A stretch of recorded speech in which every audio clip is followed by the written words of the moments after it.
And as President Trump asked in his speech last night, how could anyone possibly be opposed to any of this action that he is taking? Well, apparently, the modern-day Democrat Party could.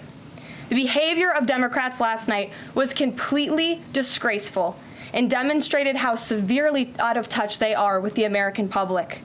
It was the most shameful moment in the history of presidential addresses in that beautiful chamber. In what was supposed to be a unifying moment for our country, Democrat members of Congress instead screamed at the President of the United States, who was just overwhelmingly reelected by their constituents, walked out of the chamber, and worst of all, they disrespected the American people.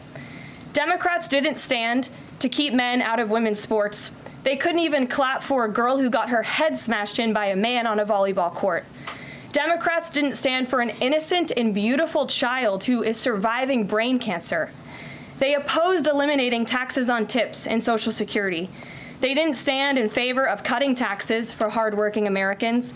They couldn't even clap for two mothers whose daughters were killed by illegal aliens.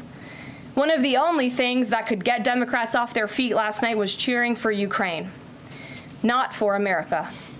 Last night was a very clarifying moment for our country. The Democrats exposed themselves as the party of insanity and hate, the party that wants to put America last. They've allowed their Trump derangement syndrome to stop them from celebrating America and our people, and we will not allow them to forget that. And it's not just the Democrat Party. The mainstream media still doesn't get it. Last night, MSNBC's Nicole Wallace disgustingly looped in a 13-year-old boy with brain cancer into an attack on the president over January 6th. And CNN's first chyron out of the speech called it divisive. President Trump wasn't divisive. The Democrats were. And CNN was proven wrong by their own viewers, 69% of whom, in a post-speech poll, said they had a positive reaction to the president's speech. It's sad and frankly pathetic that Democrats and liberals in the legacy media continue to allow their hatred for the president to override their love for our country. But nevertheless, the president will continue to unify this nation through policies that are grounded in common sense and that uplift all Americans.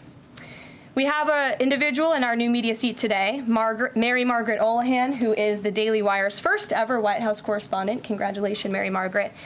The Daily Wire was founded 10 years ago by Ben Shapiro. The Daily Wire now has over 1 million paid subscribers, a monthly network reach of 138 million, and has evolved into a leading conservative multimedia giant. They are now the 5th largest podcast network in the world and home to some of the top-ranked shows.